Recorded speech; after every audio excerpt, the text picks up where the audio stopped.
गुरुदेव भगवान की जय। प्यारे कृष्ण कन्हैया लाल की जय। मांडूक्य उपनिषद अद्वैत प्रकरण चल रहा है। मनोनिग्रह धैर्य पूर्वक ही हो सकता है। उत्सेक उद्धैर्यवत् कुशाग्रेणैक विन्दुना मनसो निग्रहस्तद्वद भवेद परिखेदतः। जिस प्रकार उद्विग्नता छोड़कर कुशा के अग्रभाग से एक एक बूंद द्वारा समुद्र को उलीचा जा सकता है, उसी प्रकार सब प्रकार की खिन्नता का त्याग कर देने पर मन का निग्रह हो सकता है। कुश के अग्रभाग से एक एक बूंद के द्वारा समुद्र के उत्सेचन अर्थात सुखाने के प्रयत्न के समान अखिन्न चित्त और उद्यमशील रहने वाले उन योगियों के मन का निग्रह भी भेद शून्य रहने से ही होता है। इसका तात्पर्य है मनोनिग्रह के विघ्न। तो क्या खेद रहित उद्योग ही मनोनिग्रह का उपाय है? इस पर कहते हैं नहीं। उपायेन निग्रहणीयाद विक्षिप्तं काम भोगयोः सुप्रसन्नं लये चैव यथा कामो लयस्तथा। काम्य विषय और भोगों में विक्षिप्त हुए चित्त का उपाय पूर्वक निग्रह करे तथा लयावस्था में अत्यंत प्रसन्नता को प्राप्त हुए चित्त का भी संयम करे, क्योंकि जैसा अनर्थकारक काम है वैसा ही लय भी है। अथक उद्योगशील होकर आगे कहे जाने वाले उपाय से काम और भोग रूप विषयों में विक्षिप्त हुए चित्त का निग्रह करे अर्थात उसका आत्मा में ही निरोध करे तथा जिस अवस्था में चित्त लीन हो जाता है उस सुषुप्ति का नाम लय है। उस लयावस्था में अत्यंत प्रसन्न अर्थात आयास रहित स्थिति को प्राप्त हुए चित्त का भी निग्रह करे। यहाँ निग्रहणीयात इस पद की अनुवृत्ति की जाती है। यदि उस अवस्था में चित्त अत्यंत प्रसन्न हो जाता है तो उसका निग्रह क्यों करना चाहिए? इस पर कहा जाता है क्योंकि जिस प्रकार काम अनर्थ का कारण है उसी प्रकार लय भी है। इसलिए तात्पर्य यह है कि काम विषयक मन के निग्रह के समान उसका लय से भी निरोध करना चाहिए। वह उपाय क्या है? इस विषय में कहा जाता है दुखम सर्वम अनुश्रित्य काम भोगान् निवर्तयेत अजं सर्वमनुस्मृत्य जातं नैव पश्यति।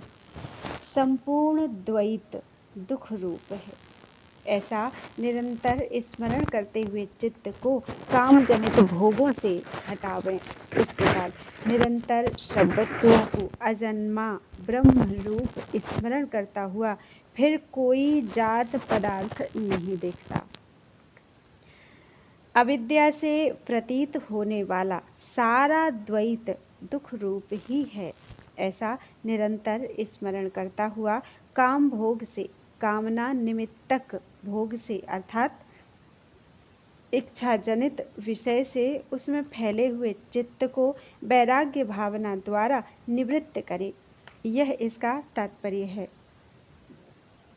फिर यह सब अजन्मा ब्रह्म ही है, ऐसा शास्त्र और आचार्य के उपदेशानुसार निरंतर स्मरण करता हुआ उससे विपरीत द्वैत जात को उसका अभाव हो जाने के कारण वह नहीं देखता। लय संबोधयेत् चित्तं विक्षिप्तं समयेत् पुनः सकषायं विजानीयात् संप्राप्तं न चालयेत्। चित्त अर्थात सुषुप्ति में लीन होने लगे तो उसे आत्म विवेक में नियुक्त करे। चित्त सुषुप्ति में लीन होने लगे तो उसे आत्म विवेक में नियुक्त करे। यदि विक्षिप्त हो जाए तो उसे पुनः शांत करे, और यदि इन दोनों के बीच की अवस्था में रहे तो उसे शकसाय अर्थात राग युक्त समझे तथा साम्यावस्था को प्राप्त हुए चित्त को चंचल ना करे। इस प्रकार ज्ञान अभ्यास और वैराग्य इन दो उपायों से ज्ञानाभ्यास और वैराग्य इन दो उपायों से लय अर्थात सुषुप्ति में लीन हुए चित्त को संबोधित अर्थात आत्म विवेक दर्शन में नियुक्त करे। चित्त और मन ये कोई भिन्न पदार्थ नहीं है तथा कामना और भोगों में विक्षिप्त हुए चित्त को पुनः शांत करे। इस प्रकार बारंबार अभ्यास द्वारा लयावस्था से संबोधित और विषयों से निवृत्त किया हुआ चित्त जब अंतरालावस्था में स्थित होकर क्षमता को भी प्राप्त न हो तो यह समझे कि इस समय मन शकसाय राग युक्त अर्थात बीजावस्था संयुक्त है। उस अवस्था से भी उसे यत्नपूर्वक साम्यावस्था में स्थित करे, किंतु जिस समय वह समता को प्राप्त हो अर्थात साम्यावस्था प्राप्ति के अभिमुख हो उस समय उस अवस्था में उसे विचलित ना करे अर्थात विषयाभिमुख ना करे। नास्वादयेत् सुखं तत्र निस्संगः प्रज्ञया भवेत् निश्चलं निश्चरचित्तम् एकीकुर्यात् प्रयत्नतः। उस साम्यावस्था में प्राप्त होने वाले सुख का आस्वादन ना करे बल्कि विवेकवती बुद्धि के द्वारा उससे निस्संग रहे। फिर यदि चित्त बाहर निकलने लगे तो उसे प्रयत्नपूर्वक निश्चल और एकाग्र करे। समाधि की इच्छा वाले योगी को जो सुख प्राप्त होता है उसका आस्वादन ना करे अर्थात उसमें राग ना करे तो फिर कैसे रहे। निस्संग अर्थात निष्प्रह होकर प्रज्ञा विवेकवती बुद्धि से ऐसी भावना करे कि यह जो कुछ सुख अनुभव हो रहा है वह अविद्या परिकल्पित और मिथ्या ही है। तात्पर्य यह कि उस सुख के राग से भी चित्त का निग्रह करे। जिस समय सुख के राग से निवृत्त होकर निश्चल स्वभाव हुआ चित्त फिर बाहर निकलने लगे तब उसे उपर्युक्त उपाय से वहाँ से भी रोककर प्रयत्नपूर्वक आत्मा में एकाग्र करे। तात्पर्य यह है कि उसे चित्त स्वरूप सत्ता मात्र ही संपादित करे। मन कब ब्रह्मरूप होता है? यदा न लीयते चित्तम न च विक्षिप्यते पुनः। यदा न लीयते चित्तम न च विक्षिप्यते पुनः। अनिंगनमनाभासं निष्पन्नं ब्रह्म तत्तदा। जिस समय चित्त सुषुप्ति में लीन ना हो और फिर विक्षिप्त भी ना हो तथा निश्चल और विषयाभास से रहित हो जाए उस समय वह ब्रह्म ही हो जाता है। उपर्युक्त उपाय से निग्रह किया हुआ चित्त जिस समय सुषुप्ति में लीन नहीं होता और ना फिर विषयों में ही विक्षिप्त होता है तथा वायु शून्य स्थान में रखे हुए दीपक के समान निश्चल और अनाभास अर्थात जो किसी भी कल्पित विषय भाव से प्रकाशित नहीं होता, ऐसा जिस समय यह चित्त हो जाता है उस समय वह ब्रह्म ही हो जाता है। अर्थात उस अवस्था में चित्त ब्रह्म रूप से निष्पन्न हो जाता है। स्वस्थं शांतं सनिर्वाणम् अकथ्यं सुखमुत्तमम् आजमजेन ज्ञेयेन सर्वज्ञं परिचक्षते। उस अवस्था में जो आनंद अनुभव होता है उसे ब्रह्मज्ञ लोग स्वस्थ शांत निर्वाण युक्त अकथनीय निरतिशय सुख स्वरूप अजन्मा ज्ञेय ब्रह्म से अभिन्न और सर्वज्ञ बताते हैं। उपर्युक्त आत्म सत्यानुबोध रूप परमार्थ सुख स्वस्थम अपने आत्मा में ही स्थित, शांतम सब प्रकार के अनर्थ की निवृत्ति रूप, सनिर्वाणम सा निर्वाणम अर्थात निर्वाण निवृत्ति अर्थात कैवल्य को कहते हैं। उस निर्वाण के सहित तथा अकथ्यम जो कहा ना जा सके, क्योंकि उसका विषय अत्यंत असाधारण है। सुखमुत्तमम योगियों को ही प्रत्यक्ष होने वाला होने के कारण निरतिशय सुख है, तथा अजम जो उत्पन्न ना हो। जिस प्रकार की विषय संबंधी सुख हुआ करता है और अज यानी उत्पन्न ना होने वाले ज्ञेय से अभिन्न होने के कारण अपने सर्वज्ञ रूप से स्वयं ब्रह्म ही वह सुख है, ऐसा ब्रह्मज्ञ लोग उसके विषय में कहते हैं। परमार्थ सत्य क्या है? मृत्तिका और लोहादि के समान, मृत्तिका मीन्स मिट्टी, मिट्टी और लोहा आदि के समान ये मनोनिग्रह आदि संपूर्ण सृष्टि तथा उपासना परमार्थ स्वरूप की प्राप्ति के उपाय रूप से ही कहे गए हैं। ये परमार्थ सत्य नहीं है। परमार्थ सत्य तो यही है कि न कश्चित् जायते जीवः संभवोस्य न वेद्यते एतत्तदुत्तमं सत्यं यत्र किंचिन्न जायते। कोई भी जीव उत्पन्न नहीं होता, क्योंकि उसका कोई कारण ही नहीं है।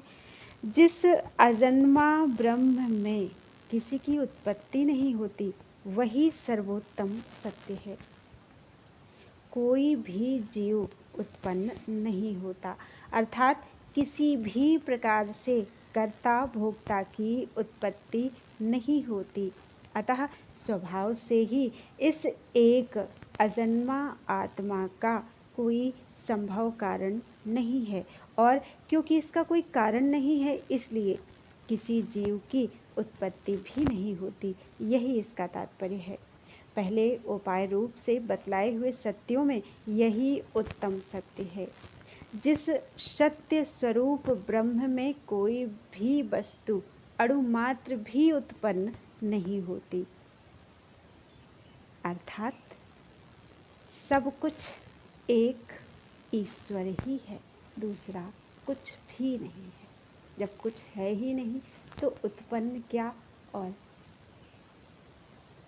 बोलो वृंदावन बिहारी लाल की जय। इति श्री गोविंद भगवत पूज्य पाद शिष्यस्य परमहंस परिव्राजकाचार्यस्य श्री शंकर भगवतः कृतौ गौड़पादीय आगम शास्त्र भाष्ये अद्वैताख्यं तृतीयं प्रकरणम। हरि ओम तत्सत। अद्वैत प्रकरण पूरा हुआ और अब है चौथा अलात शांति प्रकरण। मांडुक्य उपनिषद ही चल रहा है अभी। ओमकार के निर्णय द्वारा आगम प्रकरण में प्रतिज्ञा किए अद्वैत का, जिसे कि वैतथ्य प्रकरण में बाह्य विषय भेद के मिथ्यात्व द्वारा सिद्ध किया है, और फिर अद्वैत प्रकरण में शास्त्र और युक्तियों में साक्षात निश्चय किया है। पिछले प्रकरण के अंत में एतद उत्तमम सत्यम ऐसा कहकर उपसंहार किया गया है। वेद के तात्पर्यभूत इस अद्वैत दर्शन के विरोधी जो द्वैतवादी और वैनाशिक अर्थात बौद्ध आदि हैं, उनके दर्शन परस्पर विरोधी होने के कारण राग द्वेष आदि क्लेशों के आश्रय हैं। अतः उनका मिथ्या दर्शनत्व सूचित होता है, और राग द्वेष आदि क्लेशों का आश्रय न होने के कारण अद्वैत दर्शन ही सम्यक दर्शन है। इस प्रकार उसकी स्तुति की जाती है। अब यहाँ परस्पर विरोधी होने के कारण विस्तार पूर्वक उन द्वैतवादी आदि दार्शनिकों के दर्शन का मिथ्या दर्शनत्व प्रदर्शित कर उनके प्रतिषेध द्वारा आवीत अन्याय से, आवीत अन्याय का अर्थ और भी बताया है यहाँ पे। अनुमान दो प्रकार का होता है, अन्वयी और व्यतिरेकी। अन्वयी अनुमान में एक वस्तु की सत्ता से दूसरी वस्तु की सत्ता सिद्ध की जाती है, तथा व्यतिरेकी में एक वस्तु के अभाव से दूसरी वस्तु का अभाव सिद्ध किया जाता है। इस व्यतिरेकी अनुमान का ही दूसरा नाम आवीत अनुमान भी है। तो आवीत न्याय से अद्वैत दर्शन की सिद्धि का उपसंहार करना है। इसीलिए अलात शांति प्रकरण का आरंभ किया जाता है।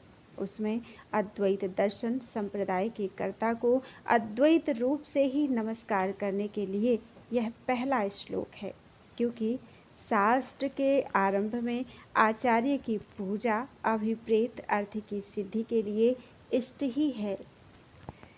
नारायण नमस्कार। ज्ञानेनाकाशकल्पेन धर्मान्यो गगनोपमान् ज्ञेयाभिन्नेन सम्बुद्धस्तं वन्दे द्विपदाम्बरम्। जिसने ज्ञेय आत्मा से अभिन्न आकाश सदृश ज्ञान से आकाश सदृश धर्मों अर्थात जीवों को जाना है, उस पुरुषोत्तम को नमस्कार है। जो आकाश की अपेक्षा कुछ असंपूर्ण हो, अर्थात असंपूर्ण का यह भाव नहीं समझना चाहिए कि ब्रह्म आकाश की अपेक्षा कुछ न्यून है। इसका केवल यही भाव है कि वह सर्वथा आकाश रूप ही नहीं है, आकाश से कुछ मिलता जुलता है। तो उसे आकाश कल्प अर्थात आकाश तुल्य कहते हैं। उस आकाश सदृश ज्ञान से किसे? आत्मा के धर्मों को। किस प्रकार के धर्मों को? गगनोपम धर्मों को। गगन अर्थात आकाश जिनकी उपमा हो उन्हें गगनोपम कहते हैं। ऐसे आत्मा के धर्मों को ज्ञान का ही फिर विश्लेषण देते हैं। अग्नि से उष्णता और सूर्य से प्रकाश के समान जो ज्ञान ज्ञेय धर्मों अर्थात आत्माओं से अभिन्न है, उस ज्ञेय भिन्न अर्थात ज्ञेय आत्मा के स्वरूप से अव्यतिरिक्त आकाश सदृश ज्ञान से जिसने आकाशोपम धर्मों को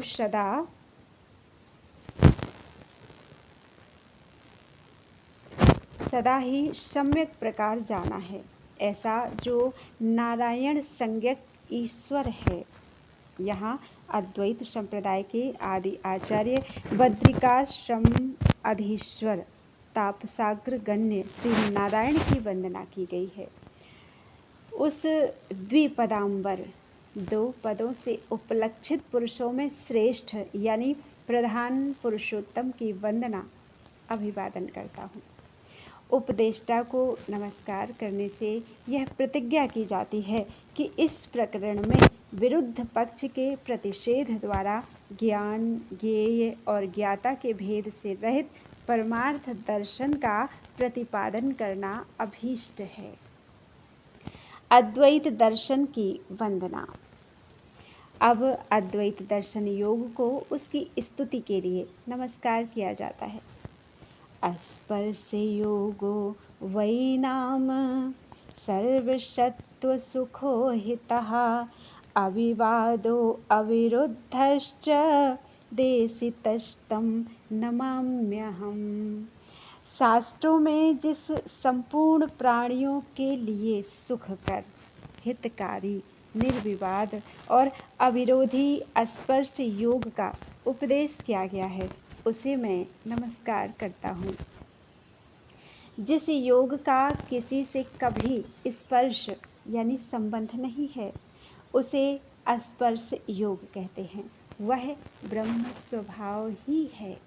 वही नाम, इन पदों का यह तात्पर्य है कि वह ब्रह्मवेत्ताओं का स्पर्श योग इस नाम से प्रसिद्ध है और वह समस्त प्राणियों के लिए सुखकर होता है।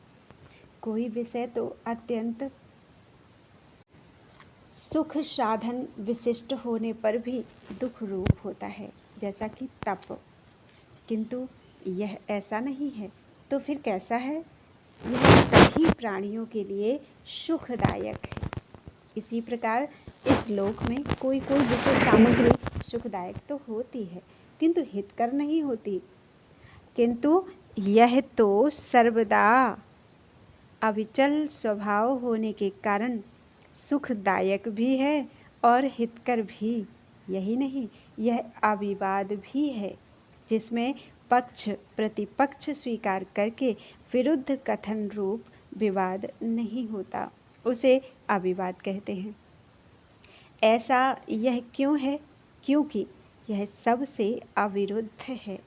ऐसे जिस योग का शास्त्र ने उपदेश किया है उसे मैं नमस्कार यानी प्रणाम करता हूँ। द्वैतवादियों का पारस्परिक विरोध।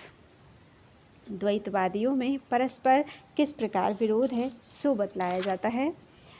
भूतस्य जातमिच्छन्ति वादिनः केचिदेव हि अभूतस्यापरे धीरा विवदन्तः परस्परम। उनमें से कोई कोई वादी तो शत पदार्थ की उत्पत्ति मानते हैं और कोई दूसरे बुद्धिशाली परस्पर विवाद करते हुए असत पदार्थ की उत्पत्ति स्वीकार करते हैं। कोई कोई वादी केवल सांख्य मतावलंबी संपूर्ण द्वैतवादी नहीं, भूत यानी विद्यमान वस्तु की जाति उत्पत्ति मानते हैं। और क्योंकि दूसरे धीर बुद्धिमान यानी प्राज्ञाभिमानी वैशेषिक और नैयायिक लोग अभूत अर्थात अविद्यमान वस्तु का जन्म स्वीकार करते हैं, इसलिए परस्पर विवाद यानी विरुद्ध भाषण करते हुए वे एक दूसरे को जीतने की इच्छा करते रहते हैं। यह इसका तात्पर्य है। परस्पर विवाद करके एक दूसरे के पक्ष का खंडन करने वाले उन वादियों द्वारा किस सिद्धांत का प्रकाश किया जाता है सो बतलाते हैं। भूतम न जायते किंचिद अभूतम नैव जायते विवदन्तो अद्वया ह्येवं जातिं ख्यापयन्ति ते। किन्हीं का मत है कोई सद वस्तु उत्पन्न नहीं होती और कोई कहते हैं असद वस्तु का जन्म नहीं होता। इस प्रकार परस्पर विवाद करने वाले ये अद्वैतवादी, यहाँ द्वैतवादियों को ही व्यंग से अद्वैतवादी कहा है, अजाति अर्थात अजातवाद को ही प्रकाशित करते हैं। कोई भी भूत अर्थात विद्यमान वस्तु विद्यमान होने के कारण ही उत्पन्न नहीं होती। जैसे कि आत्मा, इस प्रकार कहकर असदवादी सांख्य के पक्ष सदवाद का खंडन करता है तथा सांख्य भी अभूत अविद्यमान वस्तु अविद्यमान होने के कारण ही शस्त्रशृंग के समान उत्पन्न नहीं हो सकती, ऐसा कहकर असदवादी के पक्ष असत की उत्पत्ति का प्रतिषेध करता है। इस प्रकार परस्पर विवाद यानी विरुद्ध भाषण करने वाले ये अद्वैतवादी, क्योंकि वस्तुतः ये अद्वैतवादी ही हैं, एक दूसरे के पक्ष सज्जन्म और असज्जन्म का खंडन करते हुए अर्थतः अजाति अनुत्पत्ति को ही प्रकाशित करते हैं। द्वैतवादियों द्वारा प्रदर्शित अजाति का अनुमोदन। ख्याप्यमानां जातिं तैरनुमोदामहे वयं विवदामो न तैः सार्धम् अविवादं निबोधत। उनके द्वारा प्रकाशित की हुई अजाति का हम भी अनुमोदन करते हैं, हम उनसे विवाद नहीं करते, अतः तुम उस निर्विवाद परमार्थ दर्शन को अच्छी तरह समझ लो। उनके द्वारा इस प्रकार प्रकाशित की गई अजाति का हम ऐसा ही हो इस प्रकार केवल अनुमोदन करते हैं। तात्पर्य यह है कि पक्ष प्रतिपक्ष लेकर उनके साथ विवाद नहीं करते, जैसा कि वे आपस में किया करते हैं।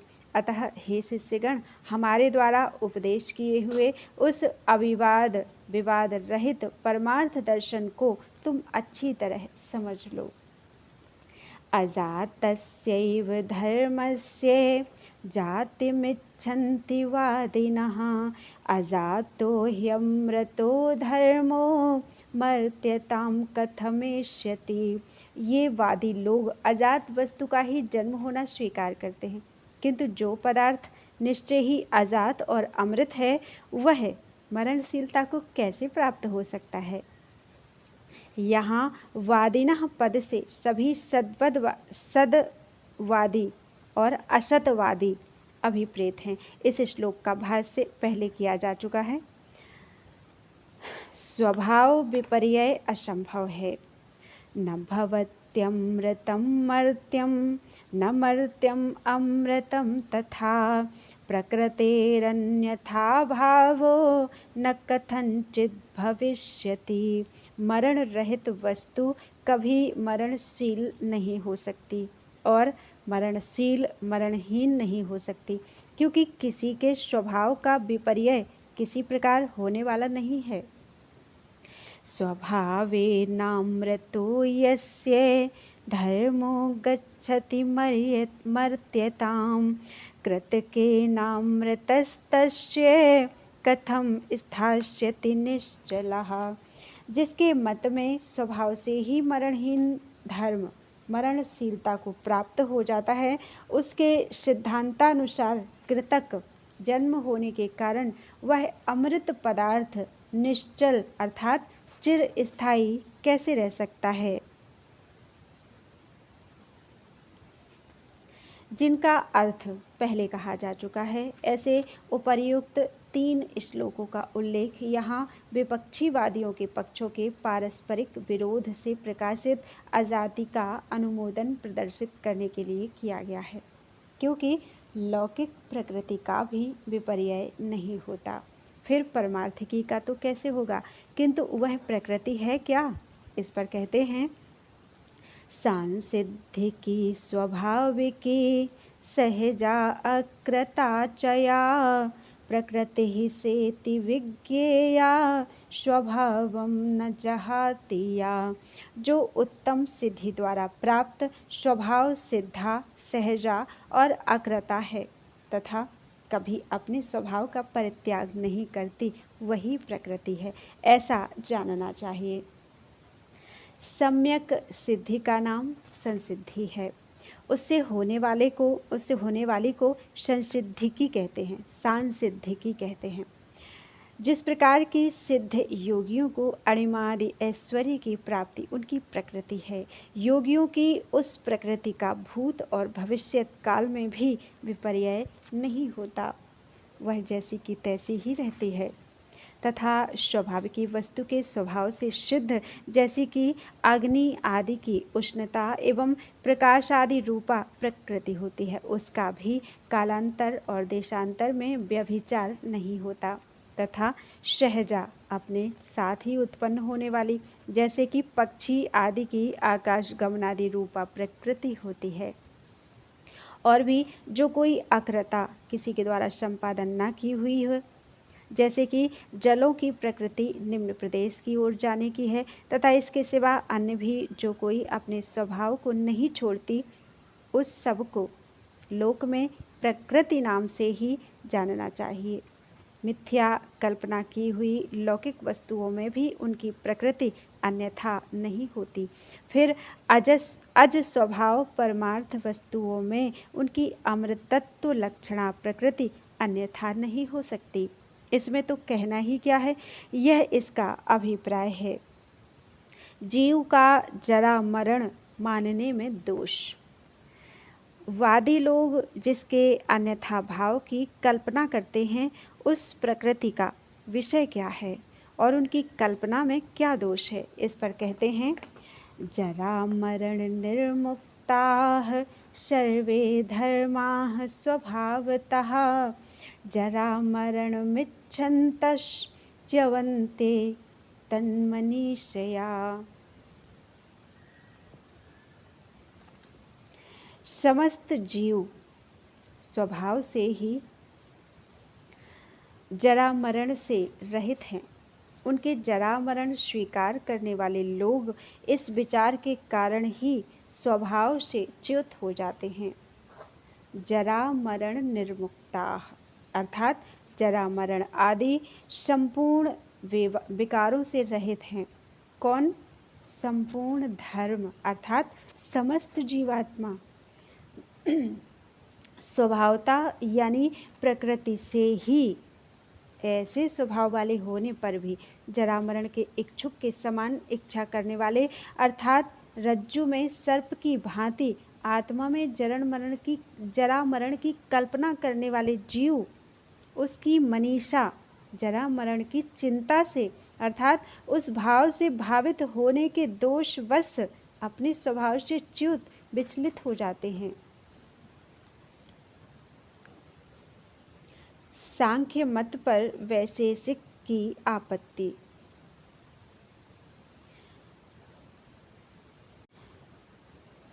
सज्जातिवादी सांख्य मतावलंबियों का कथन किस प्रकार असंगत है, सो वैशेषिक मतावलंबी बतलाते हैं। कारणं यस्य वै कार्यं कारणं तस्य जायते, कारणं जायमानं कथमजं भिन्नं नित्यं कथं च तत्। जिस सांख्य मतावलंबी के मत में कारण ही कार्य है, उसके सिद्धांतानुसार कारण ही उत्पन्न होता है, किंतु जबकि वह जन्म लेने वाला है तो अजन्मा कैसे हो सकता है, और भिन्न अर्थात विदीर्ण होने पर भी नित्य कैसे हो सकता है। जिस वादी के मत में मृत्तिका के समान उपादान कारण ही कार्य है, अर्थात जिसके मत में कारण ही कार्य रूप में परिणत होता है, उसके सिद्धांतानुसार प्रधान आदि कारण अजन्मा होता हुआ भी महदादि कार्य रूप से उत्पन्न होता है, ऐसा इसका तात्पर्य है। किंतु यदि प्रधान महदादि रूप से उत्पन्न होने वाला है तो वे उसे अजन्मा कैसे बतलाते हैं। उत्पन्न होता है और अजन्मा भी है, ऐसा कथन तो परस्पर विरुद्ध है। इसके सिवा वे प्रधान को नित्य भी बतलाते हैं, किंतु वह भिन्न विदीर्ण अर्थात एक देश में स्फुटित यानी विकृत होने वाला, जैसे बीज अंकुर रूप से फूटता है तो विकृत होने वाला होकर भी नित्य कैसे हो सकता है। तात्पर्य यह है कि घटादि सावयव पदार्थ जो एक देश में स्फुटित होने वाले हैं, लोक में कभी नित्य नहीं देखे गए। वह अपने एक देश में विदीर्ण होता है तथा अज और नित्य भी है, यह तो उनका विरुद्ध कथन ही है, ऐसा इसका अभिप्राय है। उपर्युक्त अभिप्राय का ही स्पष्टीकरण करने के लिए कहते हैं, कारणाद्यध्यनत्येत